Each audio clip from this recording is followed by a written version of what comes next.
I was a victim for 10 years. I was sexually abused by my adopted father from the time I was 7 up until last year. I'm 17 years old now. Right after the first time it happened, I told my mom, and she looked at me and told me that the same thing happened to her and that I would be fine, that she lived through it and so would I. I told my younger sister, and when we were little she would get mad at me and she'd just ignore it.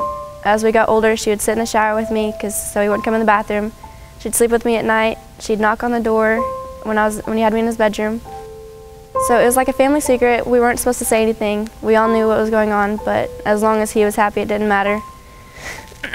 My junior year, I read a book because reading was one of my escapes, and in the book, she talked about saying something, and I realized I needed to speak up, and because I didn't want it to happen to my siblings, because I was going to be 18 soon, and I didn't want to leave and him be like, okay, now I'm going to do it to them.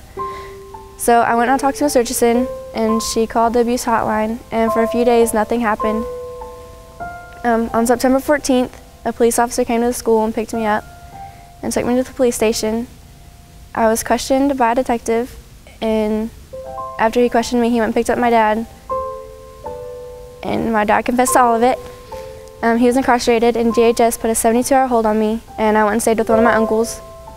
3 days later, when I went home, most people would assume that it'd be a supportive environment, but it was the complete opposite. My mom told me that she hated me. My sisters and my brother said they hated me. My grandparents, everyone. They told me it was my fault, that I was doing it for attention and I was selfish. My mom told me that I was a sex toy and that I was a piece of trash. That was all I was ever going to be used for, that he just used me and kind of threw me away.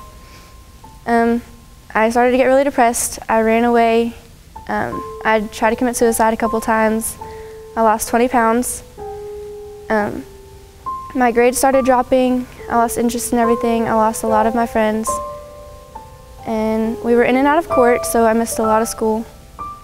VBHS came and picked me up and put me in the shelter in Fort Smith, and the next day they had my brother and sisters in there.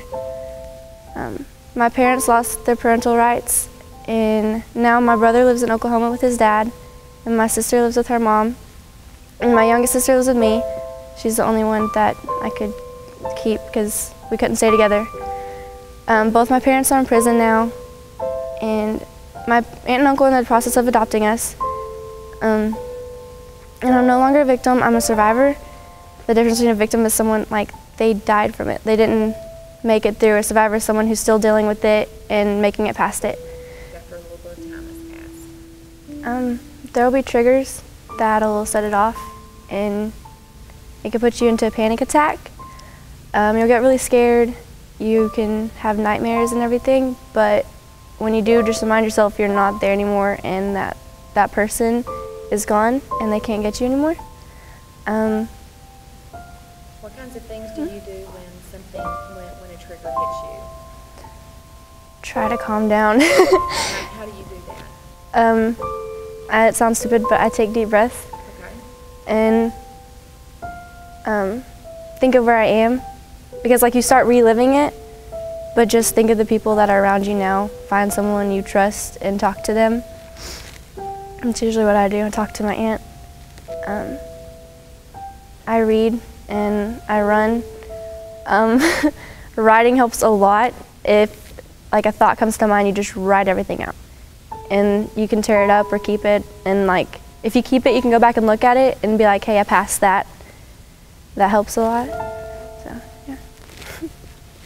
If other young people who are being abused hear your story, what are the most important things you want them to know? That they're not alone. And at first, after they tell, it's really hard, and they're gonna wish they hadn't said anything, and they're gonna blame themselves, but it's not their fault. And that eventually they'll get through it, and it'll make them stronger. Yeah. What's it mean to you to be a survivor? What does that mean? That I was strong enough to make it through it, and that I did the right thing. Lets me know that I beat him, finally.